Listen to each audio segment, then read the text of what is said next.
감사합니다. 우리 교회가 어제 저녁까지 지난 11월 18일부터 21일 동안 함께하는 다니엘 저녁 기도회를 은혜 중에 마쳤습니다. 뜨거운 찬양이 있었고 또 눈물의 기도가 있었고 또 여러 강사분들의 간증의 말씀들을 통해서 깨닫고 울고 웃으면서 은혜를 많이 누렸습니다. 그리고 많은 도전도 받게 되었습니다. 어제 마지막 날 우리 교인들의 간증을 듣는 또 나누는 그런 시간들이었는데 참 수십 년 신앙생활 같이 했어도 처음 듣는 그런 간증들이 많이 있었습니다. 우리가 그런 것들을 잘 나누고 또 삶의 동력으로 삼고 또 교회 생활의 마중물로 삼을 수 있었다고 하는 것이 참 귀한 시간이었던 것 같습니다. 매일 평균 60분 정도 참석하셔서 귀한 시간을 보냈습니다. 내년에도 하나님께서 더 큰 애 주실 줄 믿습니다. 오늘 설교 본문 말씀은 지난 목요일 날 여신도의 상당지구회에 예배 참여하신 분들은 한번 읽으시고 또 들으셨던 내용입니다. 제가 그날 설교를 했었는데 오늘 주일 설교 준비를 하면서 그 일부분을 상당 시차례 때 설교를 했기 때문에 또 중복해서 듣는 내용도 있을 수가 있겠습니다. 그러나 같은 말씀이라도 은혜 주실 줄 믿습니다. 우리들이 주변을 이렇게 둘러보면은 예수를 믿으면서도 사실은 이렇게 무속신앙을 가지고 생활하는 분들이 가끔 있습니다. 이 자리에 계신 분들은 그런 분이 없으시라고 저는 기대를 하고, 예를 들면 기도하면서도 미래가 불안해가지고 점집을 찾아간다. 그러면 그 무속신앙에 빠져 있는 거죠. 설마니 예수 믿으면서 굿하는 사람은 없겠죠? 만약에 그렇다면 무속신앙에 빠져 있는 것이죠. 왜 찾아갈까? 뭔가를 듣고 싶어 하는 거예요. 불안하니까. 미래에 대해서, 또 나 자신에 대해서, 자식들에 대해서, 물질에 대해서, 또는 사회생활에 필요한 것들을 위해서, 그리고 단순히 불안하니까, 또 건강 때문에도 이런저런 것을 기웃거리며 뭔가 답변을 얻으려고 하지요. 어제도 그런 간증이 있었습니다만은 그게 꼭 맞는 표현이라고는 볼 수 없겠습니다만은 하나님은 큰 신이시고 그 외에 다른 사람들이 섬김의 대상으로 여기고 있는 신들은 작은 신들이다. 꽤 설득력 있는 그런 표현입니다. 근데 신적인 존재라 해서 찾아가가지고 뭔가 말을 들으려고 하고 또 문제에 대한 해답을 얻으려고 하는 그것을 전문적인 용어로 뭐라고 부르느냐 하면은 신탁 행위라 그렇게 부릅니다. 신탁. 신에게 답변을 부탁하는, 영어로는 오라클이라 그렇게 부르죠. 이게 라틴어 오라클룸이라고 하는 단어로부터 이제 온 내용입니다. 이렇게 말하다, 그런 그 동사로부터 오라클, 신탁이라고 하는 그런 용어가 탄생이 되었습니다. 우리 기독교 신앙도 하나님과 예언자들의 관계가, 또는 하나님과 믿는 자들의 관계가 하나님의 말씀을 듣는 행위는 뺄 수 없는, 또 절대 빼서는 안 되는 그런 모습인 것도 사실이 되겠습니다. 그리스 시대를 이야기를 해보면 그리스 사람들이 어떤 신을 가장 높은 신으로 섬겼느냐 하면은 아폴론 신입니다. 아폴론 신이고요. 그러니까 영험하다, 소위 말하면 그런 신으로 섬기던 신이었습니다. 이 아폴론 신전이 전국 곳곳에 흩어져 있지만 그 중에 가장 영험한 장소에 세워진 아폴론 신전 그러면 우리 신약 성경에도 그 도시가 나와 있지만 고린도라고 하는 도시로부터 한 15 내지 20km 정도 떨어져 있는 곳에 델포이라고 하는 지역이 있습니다. 바로 이 델포이라고 하는 지역에 아폴론 신전이 크게 세워져 있고요.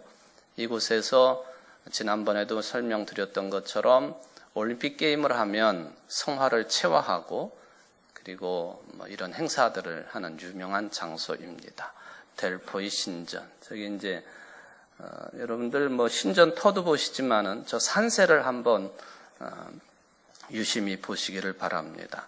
이미 저 골짜기에 들어가면 주변의 산세가 이곳은 범상치 않은 곳이구나 하는 느낌을 받게 됩니다. 그런데 이곳에서 신탁의 행위를 하는 사람들이 상당히 많이 있었을 터인데 그 중에 피티아라고 하는 이름을 가지고 있는 여성 한 사람이 매우 유명한 신탁 행위를 하는 사람으로 알려져 있었습니다. 이 피티아라고 하는 여성은 이 아폴론 신전 지하 깊숙이 있는 아무나 들어갈 수 없는 곳까지 들어가야 돼요. 왜냐하면 그곳에는 들어가면은 온파로스라고 하는 배꼽 또는 세계 중심이라고 하는 곳이 자리를 하고 있고요. 그리고 참 희한하게 큰 바위에 틈이 벌어져 있는데 그 바위 틈으로부터 수증기 같은 것이 계속 뿜어져 나오는 2000년 전 이야기는 되겠습니다만은 아주 달콤한 향내를 내는 이 수증기가 뿜어져 나오는 그곳에서 월계수 가지를 흔들면서 무아지경에 빠졌다라는 그런 기록이 남아 있습니다. 꽤 유명한 요즘으로 말하면 무녀 또는 무당 같은 역할을 했던 사람이 되겠습니다. 그래서 최근에 한 17년 전 정도가 되겠습니다만은 과학자들이 2000년 전에 그런 기록을 가지고 한번 과학적으로 살펴보았습니다. 그때 동원된 사람들이 어떤 분야의 사람들이었느냐 하면은 일단 지질학자들, 그리고 고고학자, 법의학 전공자들, 또 화학을 연구하는 학자들, 또 독극물을 전문적으로 연구하는 또 취급하는 사람들, 이런 사람들이 합동으로 그 바위 틈에서 이렇게 뿜어져 나오는 일종의 그런 수증기를 조사해보는 그런 일이 있었습니다. 그런데 이 델포이의 신전은 이게 산세도 그게 범상치 않다고 말씀을 드렸는데 두 개의 주요한 단층의 교차점에 이 델포이 신전이 위치해 있다는 거예요. 단층 구조가 겹쳐 있는 교묘하게 그 딱 중간에 신전이 놓여 있었다. 그런 이야기입니다. 그래서 어떤 생각을 가지고 그곳에 신전을 세웠는지 우리가 알 수는 없겠습니다만은 그러니까 아마 이 바위 틈에서 흘러나왔던 일종의 화학 물질이 되겠는데 이것을 살펴보고 무엇인가 하고 연구를 해보니까 아주 농도가 짙고 그리고 사람이 계속 맡으면 환각 상태에 빠질 수밖에 없는 에틸렌, 이 성분이 계속 뿜어져 나오는 그런 장소가 신전의 제일 깊숙한 곳에 자리한 마치 지성소와 같은 그런 곳이었다라고 하는 것이 밝혀졌습니다.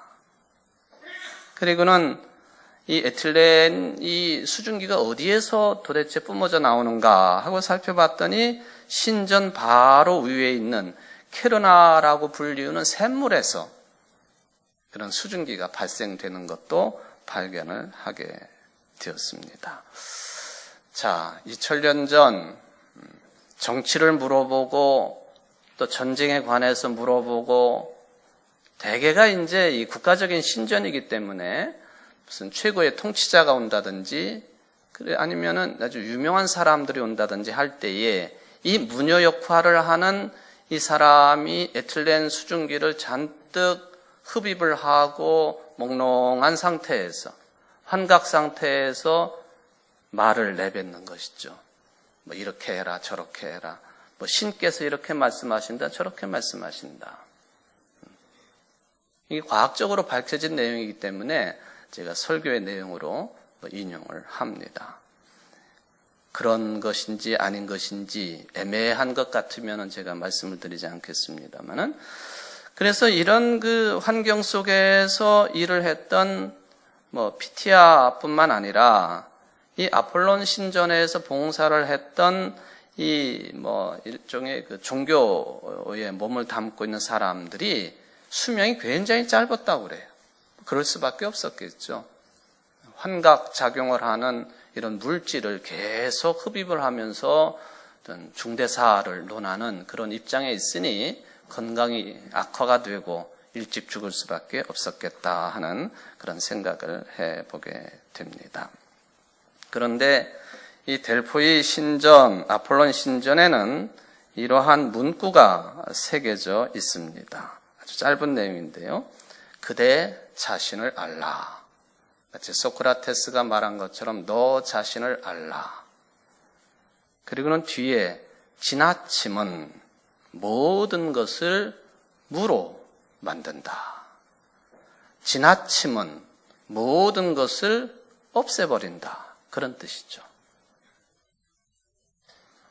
어떤 의미로 이런 문구가 신전에 글자로 새겨졌는지 저는 잘 모르겠습니다만은 의미하는 바는 분명히 있다. 그렇게 봅니다.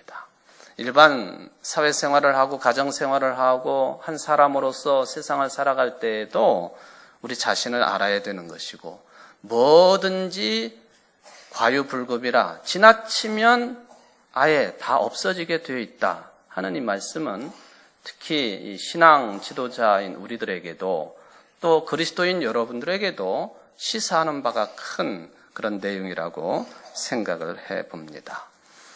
작은 신이 됐던 무지몽매한 그런 신민들에게 속이는 일을 했던 신탁을 하는 일은 그래서 굉장히 중요한 일입니다.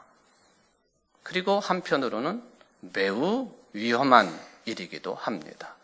한 사람을 살릴 수도 있고 망치게도 할 수 있고, 한 가정을 살릴 수도 있고 망치게도 할 수 있고, 한 공동체를 살릴 수도 있고 망치게도 할 수 있고, 한 국가를 살릴 수도 있고 망치게도 할 수 있는 것이 신탁 행위이기 때문에 그렇습니다. 무지몽매한 시대의 사람들을 향해서 이런 식으로 내가 신탁을 받았다, 속이고 얼렁뚱땅 넘어가고 하는 종교 지도자들 소위 많고, 그리고 엉터리 잡신에 끌려 사는 사람들 많습니다. 그러니까 여러분들이, 저도 설교를 합니다만 설교 말씀을 들으면서 늘 성령의 도우심으로 잘 헤아려야 되고, 그리고 영의 양식으로 삼아야 될 줄 믿습니다. 알아야 된다는 것이죠. 너 자신을 알라. 이런 말씀을 생각하면서 나 자신을 돌아보고 또 사도 바울께서 하신 말씀을 기억해 보았습니다. 뭐냐 하면 신탁이 주어지는 것, 외부에서 들어오는 것이거든요. 문제는 나 자신에게 있다는 것이죠. 사도 바울이 말씀하시기를 한 사람 속에는 악한 영도 움직이고 또 선한 영도 움직이게 되어 있다. 이제 그런 말씀을 하셨습니다. 대표적인 내용이 갈라디아서 5장 19절 이하의 말씀입니다. 말하자면 육적인 힘이 있고 그리고 영적인 힘이 한 사람 속에 어느 때는 동시에 작동하기도 하고 어느 때는 한쪽이 우세하게 작동하기도 한다. 그런 뜻이지요. 세 번역으로 읽어보면 육체 행실은 환히 드러난 것들입니다. 곧 음행과 더러움과 방탕과 우상숭배와 마술과 원수맺음과 다툼과 시기와 분냄과 분쟁과 분열과 파당과 질투와 술취함과 흥청망청 먹고 마시는 노름과 그와 같은 것들입니다. 내가 이런 것들을 경고합니다. 그런데 성령의 열매는 사랑과 기쁨과 화평과 인내와 친절과 선함과 신실과 온유와 절제입니다. 이런 것들을 막을 법이 없습니다. 그리스도 예수께 속한 사람은 정욕과 욕망과 함께 자기 육체를, 이런 육체의 생각을, 육체의 영을 십자가에 못 박았습니다. 우리가 성령으로 삶을 얻었으니 우리는 성령이 인도해 주심을 따라 살아갑시다. 우리는 잘난 체 하거나 서로 노엽게 하거나 질투하거나 하지 않도록 합시다. 갈라디아서 5장 19절로 26절까지 말씀입니다. 우리 속에는 육신에 속한 힘이 작동하기도 하고 영에 속한 힘이 작동하기도 한다. 여러분들은 어떤 힘에 지배받기를 원하십니까? 영적인 힘에 지배를 받는 거룩한 성도들 되시기를 주의 이름으로 축원을 드립니다. 출애굽기 3장에 보면은 하나님께서 모세를 부르시고 그 부르심에 대해서 모세가 이런저런 핑계를 대면서 자기는 애굽 땅에 갈 수 없다고 합니다. 애굽에서 살인을 저지르고 도망친 세월이 40년인데 나이 80이 된 양치기를 하고 있는 모세를 호렙산에서 부르신 하나님께서 그가 핑계를 댈 때마다 이렇게 저렇게 막아주시고 또 길을 내시고 마지막에 나는 말할 줄을 모릅니다 할 때에 그 형 아론이 말을 잘하는 사람이었기 때문에 아론을 붙여주시면서 화를 내시면서 가라고 하십니다. 그리고는 너는 내 손에 쥐고 있는 지팡이를 들고 가라고 말씀하십니다. 그래서 모세는 형 아론과 함께 지팡이 하나 달랑 들고 그 거대한 제국인 그리고 최고의 통치자인 바로 앞에 서게 되었습니다. 모세가 이 지팡이 하나, 마른 막대기와 같은 지팡이 하나 쥐고 한 일이 무엇인가요? 성경 기록에 보면은 그 지팡이를 던지니 뱀이 되기도 하고 다시 집으니 지팡이가 되기도 하고 그 지팡이로 나일 강물을 핏물로 만들기도 하고 그 지팡이로 홍해를 가르기도 하고 그 지팡이로 바위를 때리니 많은 물이 솟아나기도 했습니다. 그런데 민수기 10장에 보면 그 하나님께서 쥐라고 하신 이 지팡이를 가지고 잘 사용한 것이 아니라 저주스러운 일이 벌어졌습니다. 이스라엘 백성들이 가데스 땅에 도달했습니다. 그때 물이 없었습니다. 백성들이 모세와 아론을 향하여 비판을 하고 비난을 하고 싸우기 시작을 했습니다. 왜 우리를 이런 죽음의 땅으로 몰아왔느냐? 죽을 곳이 없어서 여기까지 왔느냐? 여기는 씨 뿌릴 것도 없고 무화과도 없고 포도도 없고 석류도 없고 마실 물도 없지 않느냐? 지도자를 원망했다 하는 말은 곧 하나님을 원망했다는 해석이 가능하겠습니다. 모세와 아론이 이렇게 싸움을 거는 백성들을 피해서 하나님의 임재의 장소인 회막으로 가서 엎드렸습니다. 즉 기도했다는 것이죠. 그리고 말씀을 기다렸습니다. 신탁을 기다립니다. 하나님께서 말씀하십니다. 모세 너는 지팡이만 쥐어라. 그리고 아론은 백성들을 내가 지시하는 저 바위 앞으로 다 모으거라. 그렇게 했습니다. 아마 모세가 그 바위 위에 섰겠죠. 백성들이 쳐다봅니다. 지도자를 죽이려고 하는 그런 눈빛으로 쳐다봅니다. 그때 모세가 말을 합니다. 내가 이 바위를 쳐서 물을 내랴. 그리고는 그 지팡이를 가지고 바위를 2번이나 내리쳤습니다. 그랬더니 바위 틈으로부터 많은 물이 솟아났습니다. 백성들이 목마름을 해결하고 또 많은 가축들도 물을 마시게 되었습니다. 모든 게 잘 해결된 것 아닙니까? 그런데 그 뒤에 말씀을 읽어보니 하나님께서 두 지도자를 강하게 책망하시고 그리고 저주까지 퍼부으셨습니다. 요지는 뭐냐 하면은 절대자인 나를 너희들이 믿지 않았구나. 그러므로 내가 너희 백성들에게 또는 너희들에게 약속했던 젖과 꿀이 흐르는 가나안 땅은 너희는 들어가지 못해. 이 저주의 말씀이지요. 이게 도대체 무슨 뜻입니까? 하나님께서 모세에게 너는 지팡이를 쥐고 그리고 바위에게 명령만 해라.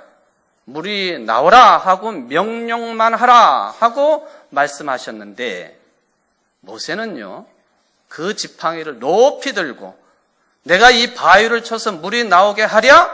하고는 바위를 2번이나 내리쳤습니다. 그게 모세가, 아론이 하나님을 믿지 않은 증거라고 하나님은 말씀하십니다. 세상을, 빛을, 사람을 말씀 한마디로 창조하신 하나님께서 그 능력을 모세에게 주셨건만 모세는 그걸 믿지 못한 것 같아요. 그러니까 지팡이를 가지고 그 단단한 바위를 2번씩이나 내리쳤습니다. 한 번도 아니고 2번. 지팡이를 자기 감정풀이의 도구로 사용했다는 뜻이지요. 지도자가 그러면 안 되는 것이지요. 그때 200만 명이나 되는 백성들을 이끌어야 되는 지도자가 한순간 감정을 잘못 처리함으로 인하여 분노함으로 인하여 그 자신은 가나안 땅에 들어가지도 못하고 느보산 꼭대기에 올라가서 가나안 땅을 저 멀리 바라보고 그곳에 죽음을 맞이를 합니다. 하나님께서 마른 막대기와 같은 지팡이지만 모세의 손에 들려질 때에 하나님의 손이 역사하셔서 홍해도 가르고 물도 내게 하고 또한 나일강을 핏물로 바꾸기도 하고 그것이 변화의 뱀이 되기도 하고 다시 지팡이가 되기도 하는 놀라운 기적의 도구인 이 지팡이를 자기 분을 사귀는 그런 도구로 사용하고 말았다. 육체의 힘이 작동하는 순간이었습니다. 영의 힘이 작동을 해도 지도자로서의 삶을 살기가 쉽지 않은 그런 상황 속에서 육체의 힘을 작동시켰습니다. 이미 이곳에 가보신 분들 계시리라고 보여집니다만은 저는 사실 이곳은 가보지 않아서 그저 자료만 가지고 여러분들에게 소개를 합니다. 터키에 가면 이스탄불이라고 하는 큰 도시가 있지요. 우리 한국 사람들 많이 가십니다. 성지순례로도 많이 갑니다. 거기 가보면은 15세기부터 19세기까지 오스만 투르크 제국의 술탄, 최고 지도자의 왕궁으로 사용을 했던 토카프 궁전이 있습니다. 많은 건물이 있고 볼 것이 많겠습니다만은 제3정원이 위치한 보물, 어마어마한 보물이 보관되어 있고 전시되어 있는 그곳이 아마 그곳 관람의 하이라이트인 것 같습니다. 술탄, 최고 지도자가 사용을 했던 투구며 갑옷이며 왕좌며 무기, 거기에다가 아주 호화스러운 지금 나오죠. 저게 뭐 같아요, 여러분? 타야예요, 타야. 여성들의 로망, 타야. 근데 가운데 박힌 것뿐만 아니라 가에 있는 것도 다 다이아 같으죠? 이만한 다이아 하나 있으면은, 와, 천국 안 가도 되겠다. 그렇게 생각하는지 모르겠어요. 이 어마어마한 다이아거든요. 근데 이제 화면으로 보니까 더 크게 보입니다만, 그래도 저 크기가 엄청나요. 성인 남자 주먹만한 크기의 다이아몬드. 저게 주먹만한 크기의 다이아몬드. 이것뿐입니까? 토프카의 단검, 저런 게 다 보석으로 꾸며진 이 보물관이 굉장히 유명한 곳이에요. 우리나라 몇 년 전에도 국립중앙박물관에 몇 가지가 와서 전시가 되었다고 하는 것을 알고 있습니다만은 화려한 보석 하여튼 또 넘겨보세요. 몇 장 더. 저런 단검, 더 녹색 저런 게 다 보석이에요. 다 보석. 또 있나요? 저거 다 보석입니다. 빗자루 같이 생겼는데 다 보석입니다. 저게. 또 있나요, 사진이? 아, 왕좌입니다. 금으로 만들어진 왕좌. 뭐 이런 것들이죠. 그런데 이런 그 대단한 보물들만 전시되어 있는 게 아니라 거기에 가면은 성서시대의 배경을 가지고 있는 유물들도 전시가 되어 있습니다. 예를 들면 다윗이 이 골리앗 장군을 문맷돌로 쓰러뜨리지 않았습니까? 쓰러지고 난 뒤에 이 골리앗의 목을 베었는데 그 목을 친 칼도 있다고 그러고 또 세례 요한의 뼈도 유물로 전시가 되어 있다고 합니다. 이게 이제 진짜냐 아니냐 저는 거기에는 별로 관심이 없습니다. 진짜일 수도 있고 아닐 수도 있고 별 관심의 대상이 아니라는 것이죠. 그런데 이런 성서시대의 배경을 가지고 있는 다수의 유물 가운데 또 뭐가 있느냐 하면은 모세 지팡이가 있습니다. 모세 지팡이. 저거예요. 저게 크기가 한 1m 20 정도 되는 크기입니다. 근데 어떤 재질로 만들었을까? 사람들이 대부분 대나무와 같은 재질로 만든 것 같다. 그렇게 평을 합니다. 뭐 그렇지는 않겠습니다만은. 자, 모세 지팡이 마른 막대기예요. 크기도 1m 조금 넘어요. 많은 신자들이 가가지고 이게 모세 지팡이라 그러니까 실망을 한대요. 아, 모세 지팡이는 1956년도에 만들어진 10개에 보면은 찰턴 헤스톤이 모세 역할을 하면서 엄청나게 큰 지팡이를 던지기도 하고 뭐 날강에 이렇게 하기도 하고 했었는데 이게 뭐야? 왜 저런 조그만 보잘것없는 볼품없는 지팡이일까? 그렇게 실망들을 하고 이제 웅성거린다고 하는 그런 이야기가 있습니다. 그런데 저는 그래서 은혜가 됩니다. 모세 지팡이가 마치 교황이 들고 있는 지팡이처럼 보석에 박혀 있고 큰 규모이고 누구도 범접할 수 없는 그런 모습의 지팡이라고 한다면 은혜가 되지 않을 것입니다. 마른 막대기이기 때문에. 왜 이런 신앙적인 해석을 내립니까? 만약에 모세가 쥐고 있던 지팡이가 화려한 지팡이요, 규모가 대단한 지팡이요, 그 지팡이만 휘둘러도 뭔가 일이 일어날 것 같은 그런 지팡이였다고 한다면, 기적이 베풀어졌다고 한다면 지팡이가 한 겁니다. 그렇지 않겠습니까? 그런데 마른 막대기예요. 그 말씀은 곧 하나님께서 당신의 기적을 일으키시고 이 민족을 이끌어 가시고 모세를 통해서 역사하시고 모세의 손에 들고 가라고 했던 그 지팡이를 통해서 하나님은 기적을 일으키시는 분이시다. 그 뜻이에요. 지팡이가 주된 주목의 대상이 될 수 없다는 것입니다. 그게 저런 연약한 모습의 지팡이이기 때문에 저는 은혜가 된다. 무서운 바로를 대하고 광야 생활을 지나고 그 변덕이 죽을 듯하는 이스라엘 백성들을 지팡이만 의지해서 대했다고 하는 말은 지팡이를 의지했다는 뜻이 아니에요. 지팡이를 의지한 것이 아니라 그 어떤 것도 의지하지 아니하고 오로지 이 지팡이를 쥐고 가라 하신 하나님만을 의지했다는 뜻입니다. 여러분들의 이런 마른 막대기 같은 지팡이가 다 쥐어져 있기를 바랍니다. 하나님만 의지한다. 오늘 엉뚱한 것 같지만 마가복음 본문 한 과부의 이야기입니다. 이게 어떻게 연결이 될까? 예루살렘 성전에는 헌금통이 13개나 있었다고 합니다. 그러니까 종류에 따라 헌금을 다른 통에다 집어넣어야 되는 것이죠. 그런데 어느 날 성전을 방문하신 예수님께서 성경 기록에 보니까 헌금함을 대하여 앉아 계셨다고 했습니다. 그 말은 곧 누가 헌금을 하는지 지켜보셨다는 뜻이지요. 물질적으로 풍요한 사람들 헌금을 하는 것도 지켜보셨습니다. 그런데 그거에 대해서는 예수님의 말씀이 언급이 없으세요.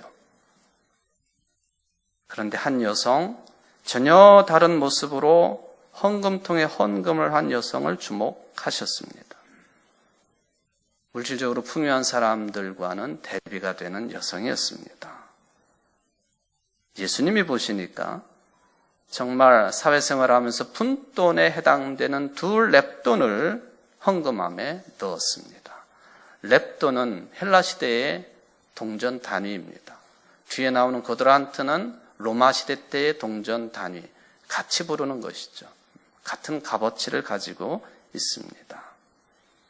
그리고는 이거에 대해서 평가를 하셨습니다. 내가 진실로 너에게 이르노니 이 가난한 과부는 헌금함에 넣은 모든 사람보다 많이 넣었도다. 왜냐하면 다른 사람들은 풍요로운 가운데 일부를 넣었지만 이 사람은 가난한 중에도 자신의 모든 것을, 즉 생활비 전부를 넣은 것과 같기 때문에 그렇다 하셨습니다.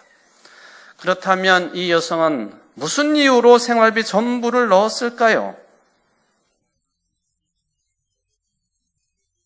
이거 다 넣고 이제 죽자 그랬을까요? 있으나 없으나 하는 것이니까 넣자 했을까요? 아니, 내 것 전부를 넣었으니 하나님 앞으로 책임지세요. 물질적인 삶을 책임지세요. 그런 생각으로 넣었을까요? 만약에 그런 의미로 넣었다고 한다면 예수님이 언급도 안 하셨을 거예요. 물론 속사정은 모르지만 예수님께서 이 부분에 대해서 언급을 하신 것을 생각을 해보면 이 여성이 자신의 인생 삶 전체를 하나님께 바친 것이 되었기 때문에 말씀하신 거예요. 그리고 자신의 삶 전체를 바치는 것이 가능한 이유가 뭐였을까? 자신의 모든 것이, 인생 삶 자체가, 생명까지도 하나님의 손에 달려있다는 것을 신뢰했기 때문에, 믿었기 때문에 가능한 일입니다. 신뢰라고 하는 말, 모세가 지팡이로 바위를 2번이나 내리쳤을 때 네가 나를 신뢰하지 않았구나, 믿지 않았구나. 이 여성은 온전히 믿은 사람입니다. 그러길래 예수님이 언급을 하셨습니다. 참으로 하나님을 전적으로 믿고 신뢰하는 사람은 앞으로 나에게 무슨 일이 일어날까 걱정하지 않지요. 무엇을 먹을까, 무엇을 마실까, 무엇을 입을까? 세상 사람처럼 이 걱정에 묶이지 않는다는 것입니다. 왜냐하면 하나님은 합력하여 선을 이루시는 분이시니 하나님이 하시는 모든 일들은 다 선한 역사로 결론을 맺는다고 하는 믿음이 있기 때문에 이렇게 할 수 있는 거예요. 여러분, 하나님은 여러분들에게 선하신 분이심을 전적으로 신뢰하시기를 바랍니다. 나를 향한, 우리 가정을 향한, 우리 교회를 향한, 우리 민족을 향한, 아니 당신의 형상대로 빚어놓은 모든 인생들에 대해서 선한 뜻을 가지고 계시는 분이시다. 그런데 우리는 어떤가요? 맨날 두려워하지요. 나를 걱정하지요. 염려하지요. 마음이 자꾸만 갈라집니다. 이사야 선지자가 말씀합니다. 너는 어떠한 자에게 죽을 사람을 두려워하며 풀같이 될 사람의 아들을 두려워하느냐? 너를 멸하려고 준비하는 저 학대자의 분노를 어찌하여 항상 종일 두려워하느냐? 종일, 매 순간, 일이 있을 때마다. 이런 두려움을 해결하기 위해 사람들은 돈이 필요하다고 합니다. 그래서 이 만모니즘이, 물질 만능주의 사상이 사람들 전체를 지배할 뿐만 아니라 참 불행한 것은 교회도 돈이면 된다라고 하는 생각이 만연되어 있습니다. 불행한 일입니다. 오늘 이 한 여성은 그렇지 않았다 하는 것이죠. 물론 어떻게 사는 것이 좋은 것이냐 우리가 궁금하기도 하고 그것 때문에 염려되기도 합니다만 이 여성은 어디에서도 대접받지 못한 사람이요 긴 옷도 입을 수 없는 사람이고 시장에서 인사받은 적도 없고 회당이나 잔치자리에 언제나 끄트머리 아니면은 민폐의 대상이었던 여성입니다. 그런데도 예수님께서는 이 여성이야말로 하나님을 가장 높은 수준에서 신뢰한 사람이라고 하나님과 가장 친밀한 관계를 누리는 사람이라고 판단하셨습니다. 저는 이 말씀이 큰 위로가 됩니다. 제가 생각할 땐 여기 앉아 계신 우리 성도들, 이 본문에 나오는 여성보다 물질적으로 더 가난한 사람이 있을까요? 저는 없다고 판단합니다. 그렇지 않아요.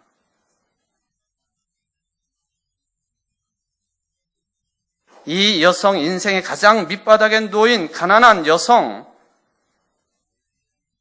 그 사람을 예수님이 인정하십니다. 그렇다면 우리 모두도 주님께로부터 인정받을 수 있는 사람들이다 하는 것이죠. 그 유일한 길은 오로지 신뢰하는 길입니다. 믿는 길이에요. 하나님은 선하신 분이시라고. 또 예수님은 나의 구세주라고. 포도원에 들어가서 일을 했던 품꾼들에 대한 비유가 있지 않습니까? 하루 종일 일한 사람이나 오후 늦게 1시간 일한 사람이나 주인은 한 데나리온의 임금을 약속하고 일을 시킵니다.